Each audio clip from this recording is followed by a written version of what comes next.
라이드 앤 딜라이트 말씀 묵상의 시간입니다. 사랑하는 주님, 오늘도 새날을 열어주시니 감사합니다. 주님, 오늘 제 마음에 평안과 고요가 있기를 기도합니다. 주님의 음성을 듣기 힘들 만큼 시끄러운 소리가 마음을 흔듭니다.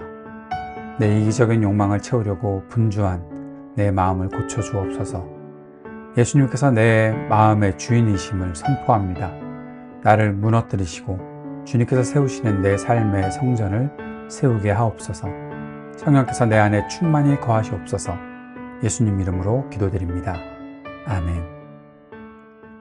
오늘은 요한복음 2장 13절부터 22절까지 말씀을 함께 읽고 묵상하겠습니다. 요한복음 2장 13절에서 22절까지 말씀 새번역 성경으로 읽습니다. 유대 사람의 유월절이 가까워져서 예수께서 예루살렘으로 올라가셨다. 그는 성전 뜰에서 소와 양과 비둘기를 파는 사람들과 돈 바꾸어 주는 사람들이 앉아 있는 것을 보시고 노끈으로 채찍을 만들어 양과 소와 함께 그들을 모두 성전에서 내쫓으시고 돈 바꾸어 주는 사람들의 돈을 쏟아버리시고 상을 둘러 엎으셨다. 비둘기 파는 사람들에게는 이것을 걷어치워라.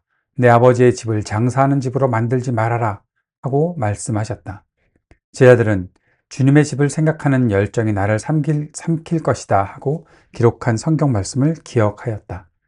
유대 사람들이 예수께 물었다. 당신이 이런 일을 하다니 무슨 표징을 우리에게 보여주겠소? 예수께서 그들에게 말씀하셨다. 이 성전을 허물어라. 그러면 내가 사흘 만에 다시 세우겠다. 그러자 유대 사람들이 말하였다. 이 성전을 짓는 데에 46해나 걸렸는데 이것을 사흘 만에 세우겠다고요?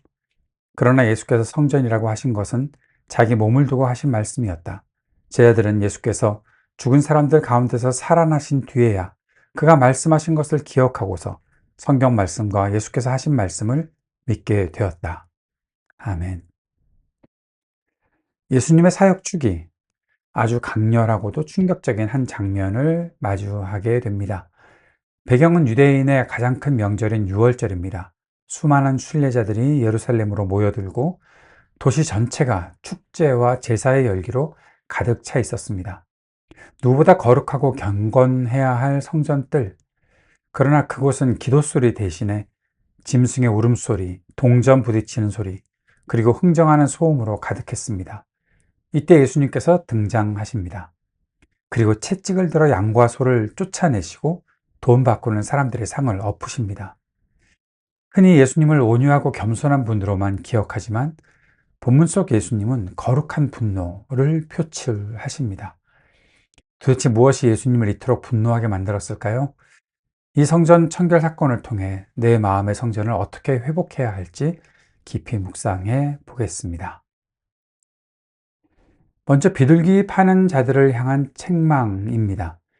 이것을 약자를 향한 착취를 멈추라고 말씀하시는 주님의 메시지로 봤습니다. 예수님의 눈에 들어온 성전의 모습은 만민이 기도하는 집이 아니라 장사하는 집이었습니다. 특별히 16절에서 예수님은 비둘기 파는 사람들에게 말씀하시죠. 이것을 여기서 가져가라. 내 아버지의 집을 장사하는 집으로 만들지 말아라. 그런데 왜 하필 비둘기였을까요? 레위기 5장에 따르면 비둘기는 양이나 소를 바칠 형편이 되지 않는 가난한 자들을 위한 제물이었습니다. 당시 성전 상인들과 결탁한 제사장들은 순례자들이 가져온 제물에는 흠이 있다고 퇴짜를 놓고 성전 안에서 파는 비둘기만을 거룩한 것이라며 터무니없이 비싼 가격에 강매했던 거죠. 많은 순례자들이 자기 고향에서부터, 자기가 살던 집에서부터 제물들을 가지고 오는데 이 제물들이 살아있어야 하는 거니까 데리고 오다가 보면 흠이 생길 수 있는 가능성이 너무 크잖아요. 그런데 비둘기를 파는 사람들을 더 언급한 이유는 가난한 자들이 자기가 준비해온 그러한 재물이 없으니 결국 비둘기를 가지고서 제사를 드려야 되는데 이것을 터무니없이 비싼 가격에 강매하는 것을 보며 예수님은 분노하셨던 거죠. 예수님의 분노는 단순히 상행위에 대한 것이 아닙니다. 하나님을 예배하러 나온 가장 가난하고 힘없는 자들의 간절함을 볼모로 삼아서 그들의 고혈을 짜내는 종교적 착취에 대한 분노였습니다. 성전 청결의 첫 번째 의미는 착취 구조의 타파입니다. 혹시 누군가의 희생을 담보로 나의 종교적 만족을 채우고 있는 것은 아닌지 한번 개인적으로 적용해 봅니다. 교회 안에서 힘없고 소외된 자들이 더 큰 부담을 느끼게 하는 보이지 않는 문턱은 없는지, 예수님은 가난한 자가 하나님께 나아가는 길을 가로막는 모든 장애물을 엎어버리셨습니다.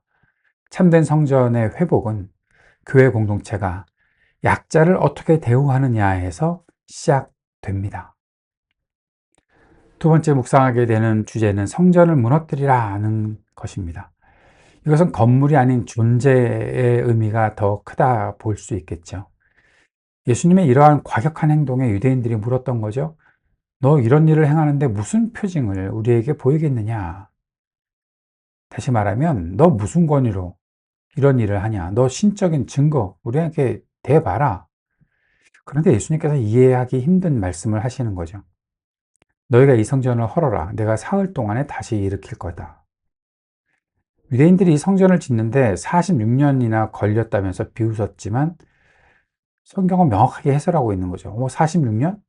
헤롯의 성전이 그렇습니다. 솔로몬의 성전보다도 아마 더 그 규모는 컸을 거로 보입니다. 수르바벨의 성전은 너무 형편없었는데 헤롯이 자신의 정당성을 위해서 지금 새롭게 짓고 있는 성전인 거죠. 전체적으로 지금 아직도 다 완공되지 않은, 46년 걸렸지만 나중에 볼 때는 한 80년 넘게 걸리는 그러한 사역이 아니었나 그렇게 추정하고 있습니다. 물론 그 성전도 다 무너지는 거죠. 그런데 성경이 여기서 예수님의 이 말씀을 명확하게 해설합니다. 예수님은 성전된 자기 육체를 가리켜서 하신 말씀입니다. 그러니 결국 십자가의 죽음과 부활이 여기 등장하는 거죠. 여기서 엄청난 가치관의 전환이 일어납니다. 유대인들의 성전은 화려한 건물이었습니다. 제도였습니다. 장소였습니다.